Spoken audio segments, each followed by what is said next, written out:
അമിത ജോലിഭാരത്താൽ കുഴഞ്ഞു വീണു മരിച്ച അന്ന സെബാസ്റ്റ്യൻ ജോലി ചെയ്ത ഏണസ്റ്റ് ആൻഡ് യങ് എന്ന ബഹുരാഷ്ട്ര കമ്പനിക്കെതിരെ ആരോപണവുമായി കൂടുതൽ പേർ രംഗത്തെത്തുകയാണ്. മാനസിക പീഡനം, നിയമവിരുദ്ധമായി സ്ഥാപനത്തിൽ നിന്ന് പുറത്താക്കൽ, അവധി അനുവദിക്കാതെയുള്ള ജോലി സമ്മർദ്ദം അടക്കമുള്ള പ്രശ്നങ്ങളാണ് ഇവർ ഉന്നയിക്കുന്നത്. 4 വർഷം കമ്പനിയിൽ ജോലി ചെയ്തിരുന്നു ഒരു യുവതിയാണ് ഇപ്പോൾ പരാതി നൽകിയത്. എക്സിലൂടെ കമ്പനിക്കെതിരെ ആരോപണം ഉന്നയിച്ച് മുൻ സഹപ്രവർത്തകരും രംഗത്ത് എത്തിയിട്ടുണ്ട് എന്നാണ് മനസ്സിലാക്കുന്നത്. വിവരങ്ങളുമായി സൈഫുനിസ അലിയാരാണ് നമുക്കൊപ്പം ചേരുന്നത്. Saifunisa Aliyar, very good morning. ഈ അന്നയുടെ മരണം ഒരുപാട് പേരെ തുറന്നു പറയാൻ പ്രേരിപ്പിക്കുകയാണെന്നാണ് മനസ്സിലാക്കുന്നത്. നമ്മൾ പുറത്തുനിന്ന് കേട്ടത് ഏണസ്റ്റ് ആൻഡ് യങ് പോലെയുള്ള കമ്പനികളൊക്കെ വലിയ കോർപ്പറേറ്റ് സ്ഥാപനങ്ങളാണ്. ഇപ്പോൾ CA പഠിക്കുന്ന വിദ്യാർത്ഥികൾക്കൊക്കെ സ്വപ്നം കാണുന്ന ഒരു ജോലിയാണ് ഏണസ്റ്റ് ആൻഡ് യങ്ങിലുള്ളത്. അവിടുത്തെ ഫിനാൻഷ്യൽ അനലിസ്റ്റുകളായിട്ടും ചാർട്ടേഡ് അക്കൗണ്ടന്റുമാരായിട്ടും ഒക്കെ ഒരുപാട് പേർ ഈ ഏണസ്റ്റ് ആൻഡ് യങ് പോലെയുള്ള സ്ഥാപനങ്ങൾ സ്വപ്നം കാണുന്നുണ്ട്. പക്ഷേ ആ സ്ഥാപനത്തിൽ ജോലി ചെയ്യുന്ന പലരും പറയുന്നത് അമിതമായ ജോലി സമ്മർദ്ദമുണ്ട് എന്നാണ്. എന്താണ് നമ്മളോട് അവിടുത്തെ ഒരു സ്റ്റാഫ് ഇപ്പോൾ പങ്കുവച്ചിരിക്കുന്ന വിവരം? അന്ന പറഞ്ഞ കാര്യങ്ങൾ സ്ഥിരീകരിക്കുകയാണോ ഏണസ്റ്റ് ആൻഡ് യങ്ങിലെ മറ്റു ജീവനക്കാരും?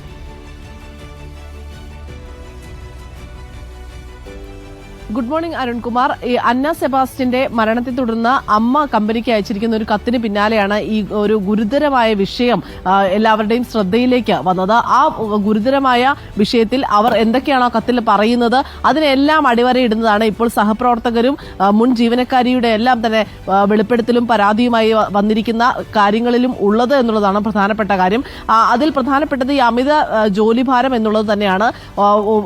മറ്റു കാര്യങ്ങൾ, അതായത് സ്വന്തം പേഴ്സണലായ മറ്റു കാര്യങ്ങൾ പോലും ചെയ്യാനുള്ള സമയവും സാവകാശവും ഇല്ലാതെ 16 മണിക്കൂറെല്ലാം തുടർച്ചയായി ജോലി ചെയ്യേണ്ടി വരുന്നു. ഫോൺ ഉപയോഗിക്കാൻ അനുവദിക്കുന്നില്ല, അവധി അനുവദിക്കുന്നില്ല. അത്തരം കാര്യങ്ങളെല്ലാം തന്നെയാണ് ഈ പരാതിയിലും പറയുന്നത്. അതുകൂടാതെ തന്നെ ഗുരുതരമായ മറ്റൊരു ആരോപണം ഉന്നയിക്കുന്നത് ഈ ലീഡ് അവർ മറ്റു പല കാര്യങ്ങളിലും വിഷയങ്ങളിലും എല്ലാം തന്നെ വ്യാപൃതരാകുന്നു. പക്ഷേ ഇത് ജോലിഭാരം മുഴുവൻ അതിന് താഴെയുള്ള തങ്ങൾക്കുമേൽ കെട്ടിവെക്കുന്നു. അതുകൂടാതെ തന്നെ അസിസ്റ്റന്റ് മാനേജറായി ചിലരുണ്ട്. അവർക്ക് ഇപ്പോൾ 4-5 ഗ്രൂപ്പായിട്ട് ചേർന്നുള്ള ഒരു പ്രൊജക്റ്റിലാണെങ്കിൽ അതിൽ 1-2 പേർക്ക്, ഇപ്പോൾ അന്ന സെബാസ്റ്റ്യനെ പോലുള്ള പുതുതായി ജോലിക്ക് കയറിയവർക്ക് അമിത ജോലിഭാരം നൽകി അതിന് മുൻപ് എക്സ്പീരിയൻസ് ഉള്ളവരെ എല്ലാം തന്നെ ഫ്രീ ആക്കി വിടുന്ന ഒരു രീതി, ആ രീതിയിലൊക്കെയാണ് ഉണ്ടാകുന്നതെന്നാണ് പരാതിയിൽ പറയുന്നത്. ഈ അന്ന സെബാസ്റ്റ്യന്റെ കാര്യം രാത്രി 12 മണിക്ക് ശേഷമാണ് റൂമിൽ തിരിച്ചെത്തുന്നത്. അതിനുശേഷവും ജോലി ചെയ്യേണ്ടി വരുന്നു. രാവിലെ നേരത്തെ ഓഫീസിൽ എത്തേണ്ടി വരുന്നു. അങ്ങനെ വലിയ സമ്മർദ്ദങ്ങൾക്കൊടുവിലാണ് ഈ അന്ന സെബാസ്റ്റ്യൻ കുഴഞ്ഞു വീണ് മരിച്ചത് എന്നുള്ളതാണ് കുടുംബം ആരോപിക്കുന്നത്. ഇതെല്ലാം തന്നെ അടിവരയിടുന്നതാണ് ഈ സഹപ്രവർത്തകരുടെയും ഒപ്പം ജോലി ചെയ്ത മറ്റ് ഒരു ജീവനക്കാരിയുടെയും പരാതിയിൽ പറയുന്നത്. ഏണസ്റ്റ് ആൻഡ് യങ് കമ്പനി പക്ഷേ ഇതെല്ലാം നിഷേധിക്കുന്നു. അതായത് സൈഫുനിസ, നമ്മൾ മനസ്സിലാക്കുന്നത് ഇപ്പോൾ ഈ പരാതിയിൽ പറയുന്നതും അന്നയുടെ പരാതിയായിട്ട് വീട്ടുകാർ ഉന്നയിക്കുന്നതുമായ കാര്യം, മണിക്കൂറുകൾ 15-16 മണിക്കൂറുകളൊക്കെ ഇവർക്ക് ജോലി ചെയ്യേണ്ടി വരുന്നു.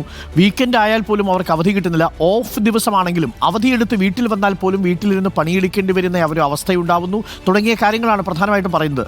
മാനേജറോട് പരാതി പറയുമ്പോൾ, HR അസിസ്റ്റന്റ് മാനേജറോട് പരാതി പറയുമ്പോൾ, സോ വാട്ട്, നിങ്ങൾ പണിയെടുത്തോണം, എങ്ങനെ വേണമെങ്കിലും നിങ്ങൾ ആ പണി തീർത്തിട്ട് മാത്രമേ നിങ്ങൾക്ക് ഉറങ്ങാൻ പറ്റൂ, അല്ലെങ്കിൽ രാവിലെ 10 മണിക്ക് മുമ്പ് അത് എൻ്റെ സിസ്റ്റത്തിൽ ഉണ്ടാവണം എന്നൊക്കെ കർശനമായ നിർദ്ദേശം കൊടുക്കുമായിരുന്നു എന്നാണ് കേട്ടത്.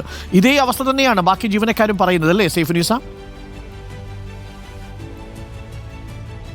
തീർച്ചയായും അരുൺകുമാർ, ഇതേ രീതിയിൽ തന്നെയാണ്. അതായത് ഇപ്പോൾ ചില കമ്പനികളുടെ എല്ലാം തന്നെ ഇത് ചാർട്ടേഡ് അക്കൗണ്ടൻസ് ആകുമ്പോൾ അതിൻ്റെതായ അക്കൗണ്ടിങ് കാര്യങ്ങളെല്ലാം ചെയ്യുമ്പോൾ 1-2 ദിവസത്തെ ഗ്യാപ്പിലായിരിക്കും പല കമ്പനികളും ഇവരെ സമീപിക്കുന്നത്.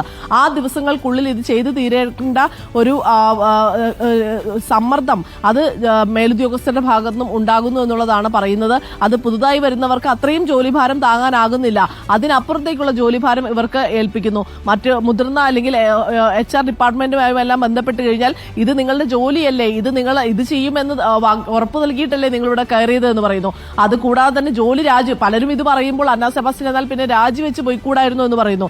ഈ രാജിവെച്ച് പോകുമ്പോഴുള്ള മറ്റൊരു പ്രശ്നം എന്ന് പറയുന്നത് പ്രത്യേകിച്ചും ഇത്തരം ഫീൽഡിൽ, അതായത് പ്രൊഫഷണൽ ജോലി ചെയ്യുന്നവർ 1 വർഷമോ അല്ലെങ്കിൽ 6 മാസമോ പൂർത്തിയാക്കാതെ ഒരു സ്ഥാപനത്തിൽ നിന്ന് മാറുമ്പോൾ ഉണ്ടാകുന്ന പ്രശ്നം എന്ന് പറയുന്നത് അവരുടെ കരിയറിനെ അത് ദോഷകരമായി ബാധിക്കുന്നതാണ്. അടുത്തൊരു സ്ഥാപനത്തിൽ ചെല്ലുമ്പോൾ എന്തുകൊണ്ട് എന്തുകൊണ്ടാണ് നിങ്ങൾ ഇത്രയും നാളും ജോലി ചെയ്തത്, അതല്ലെങ്കിൽ ഇത്രയും ചെറിയൊരു കാലയളവിൽ നിന്ന ശേഷം മറ്റൊരു ജോലി നോക്കുന്നത് എന്ന ചോദ്യമാണ് വരുന്നത്. അവിടെയാണ് പലർക്കും ഉത്തരം മുട്ടുന്നത്. അതുകൊണ്ട് തന്നെ അന്നയുടെ സുഹൃത്തുക്കൾ പോലും പറഞ്ഞത് 1 വർഷം എങ്ങനെയെങ്കിലും പിടിച്ചു നിൽക്കുമെന്നാണ്. അതായത് 1 വർഷത്തിനുള്ളിൽ ഒരു സ്ഥാപനം വിടുമ്പോൾ എന്തുകൊണ്ടാകും എന്നുള്ളത്, അല്ലെങ്കിൽ അവരുടെ ഒരു കഴിവിനെ തന്നെ അത് സംശയദൃഷ്ടിയിലാക്കുമോ എന്നുള്ള ഒരു ഭയം അന്നയുടെ ഉള്ളിൽ തന്നെയാണ് ആ ഒരു ഈ അന്ന ഇത് ആരോടും പറയാതെ ഈ പണി, ഈ അമിതമായ സമ്മർദ്ദത്തിൽ ഇപ്പോഴും പണിയെടുത്തുകൊണ്ടിരിക്കുമായിരുന്നു. അവർ ഏതെങ്കിലും തരത്തിൽ ജീവൻ ഒടുക്കുകയല്ല ചെയ്തത്, അവരുടെ ശരീരം നിവൃത്തിയില്ലാതെ പണിമുടക്കിയാണ് മരിച്ചു പോകുന്നത്, അല്ലേ സൈഫുനിസ?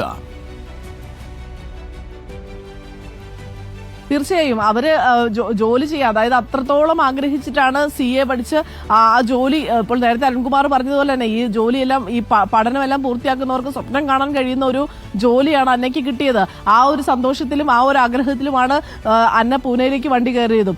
ഒരു ജോലി നേടാൻ, ഈ ജോലി നല്ല രീതിയിൽ കഴിവ് തെളിയിക്കാനാകും, ഭാവിയിൽ നല്ലൊരു ഉദ്യോഗസ്ഥയായി മാറാൻ സാധിക്കുമെന്നുള്ള ഒരു പ്രതീക്ഷയിലേക്കാണ് അന്ന പോയത്. പക്ഷേ തന്റെ കഴിവിന്റെ പരമാവധി ശ്രമിച്ചിട്ടും ആ ജോലിയിൽ മേലുദ്യോഗസ്ഥർക്ക് തൃപ്തി കാണാൻ കഴിയുന്നില്ല എന്നുള്ളതിന്റെ ഒരു മനോവിഷമം കൂടി ഈ അന്നയ്ക്ക് ഉണ്ടായിട്ടുണ്ടാകണം. ആ ഒരു സമ്മർദ്ദം കൂടി, അതായത് ഈ ജോലിയുടെ സമ്മർദ്ദത്തിനൊടുവിൽ കരിയറിൽ ഇനിയും ഉയരാൻ സാധിക്കില്ലേ എന്നുള്ളൊരു ഭയം കൂടി അന്നയ്ക്ക് ഉണ്ടായിരിക്കണം എന്നുള്ളതാണ് മനസ്സിലാക്കുന്നത്. എന്തായാലും ഇക്കാര്യത്തിലെല്ലാം ഒരു കറക്റ്റായ ഒരു അന്വേഷണം വേണമെന്നാണ് കുടുംബം ആവശ്യപ്പെടുന്നത്. ഓക്കെ സൈഫുനിസ, നമുക്ക് ആ മറ്റു പ്രതികരണങ്ങൾ കൂടി പ്രേക്ഷകരിലേക്ക് എത്തിക്കാമെന്ന് തോന്നുന്നു. ഒരുപാട് പേർ ഇപ്പോൾ ഏണസ്റ്റ് ആൻഡ് യങ് പോലെയുള്ള കമ്പനികളിൽ നിന്ന് നമ്മളെ വിളിക്കുകയും നമ്മളോട് പ്രതികരിക്കുകയും ഒക്കെ ചെയ്യുന്നുണ്ട്. സൈഫുനിസ, ഒരു പ്രേക്ഷകൻ ഇപ്പോൾ നമുക്ക് മെസ്സേജ് അയച്ചിരിക്കുന്നത്, അരുൺ, ഇത് ഏതെങ്കിലും ഏണസ്റ്റ് ആൻഡ് യങ് എന്ന കമ്പനി മാത്രമല്ല, മിക്ക IT കമ്പനികളും ഇങ്ങനെ തന്നെയാണ്. അവസരമുണ്ടെങ്കിൽ ഞാൻ പറഞ്ഞുതരാം. ഞാൻ 14 വർഷം ഈ അടിമപ്പണിയിലായിരുന്നുവെന്ന് അനീഷ് പറഞ്ഞു. അനീഷ് ആരോഗ്യമുള്ളൊരു ഹൃദയവുമായി രക്ഷപ്പെട്ടത് തന്നെ ഭാഗ്യം എന്ന് കരുതിയാൽ മതി. പലപ്പോഴും നമുക്കൊക്കെ നേരിടുന്ന ഒരു പ്രശ്നമാണ് സൈഫുനിസ, വലിയ സ്വപ്നം ഉള്ളൊരു ജോലിയിൽ നമ്മൾ കയറും, കുറച്ച് കഴിയുമ്പോൾ ആ സ്വപ്നം അങ്ങ് പോകും, ജോലി മാത്രമാവും, പിന്നെ ജോലി പോകുന്നൊരു ഘട്ടത്തിൽ സമ്മർദ്ദം മാത്രമായി തീരുകയും ചെയ്യും. അവർക്കാണെങ്കിൽ അത് വിട്ടിട്ട് പോകാനും കഴിയില്ല, അങ്ങനെ ഒരു സാഹചര്യത്തിൽ കുടുങ്ങിപ്പോകും. മാത്രമല്ല ഈ ഏണസ്റ്റ് ആൻഡ് യങ് പോലെയുള്ള സ്ഥാപനമൊക്കെ ഒരുപാട് കോർപ്പറേറ്റ് പോളിസികളൊക്കെ പാലിക്കേണ്ട കമ്പനിയാണ്.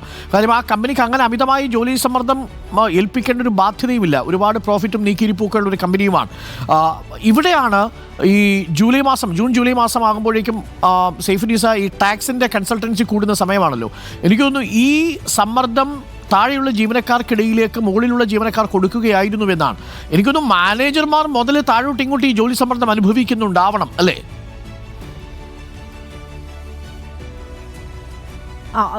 മാനേജർമാരുടെ കാര്യം പറയുന്നതിൽ, ഈ സഹപ്രവർത്തകർ പറയുന്ന പരാതിയിൽ പറയുന്നത്, മാനേജറൊക്കെ ക്രിക്കറ്റ് കാണാൻ പോകുന്നു, അവരവരുടെ ജീവിതം നല്ല രീതിയിൽ ആസ്വദിക്കുന്നു, പക്ഷേ ഈ താഴെയുള്ള ജൂനിയറായ ആളുകൾക്ക് മേലാണ് ഈ സമ്മർദ്ദം മുഴുവൻ കൊണ്ടുവരുന്നത്. പക്ഷേ ഇതിൽ നിന്ന് എന്തെങ്കിലും ഒരു വീഴ്ച വന്നു കഴിഞ്ഞാൽ അത് തങ്ങളുടെ മേൽ കെട്ടിവെക്കുകയും, പക്ഷേ ചിലപ്പോൾ ഇത് പ്രൊജക്ട് നന്നായി വരികയാണ് എങ്കിൽ അതിന്റെ എല്ലാ ഉത്തരവാദിത്വവും ക്രെഡിറ്റും ഈ മാനേജർമാർ തട്ടിയെടുക്കുകയും ചെയ്യുന്നു എന്നൊരു പരാതി കൂടി ഇവർ പറയുന്നുണ്ട്.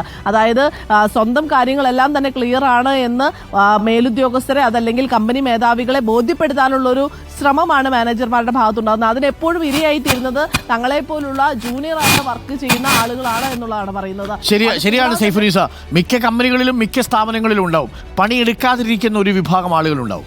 അവരുടെ പണി എന്ന് പറയുന്നത് ബാക്കിയുള്ളവരെയൊക്കെ നോക്കുക, മേൽനോട്ടം ഉണ്ടാക്കുക. പണിയെടുപ്പിക്കുന്നത് അവരായിരിക്കും. അങ്ങനെ പണിയെടുക്കുന്ന മനുഷ്യരുടെ എന്തെങ്കിലും നേട്ടം ഉണ്ടെങ്കിൽ വളരെ പെട്ടെന്ന് മാനേജ്മെന്റിനുള്ളിൽ ഇത് ഞങ്ങൾ ചെയ്തതാണ് എന്ന് പറഞ്ഞുകൊണ്ട് കൊടുക്കുന്ന സംവിധാനം ഉണ്ടാവും. എന്തായാലും മാനേജരും അസിസ്റ്റന്റ് മാനേജരും വല്ലാതെ പീഡിപ്പിച്ചു എന്നാണ് കുടുംബത്തിന്റെ ഒരു പരാതിയിൽ പറയുന്നത്.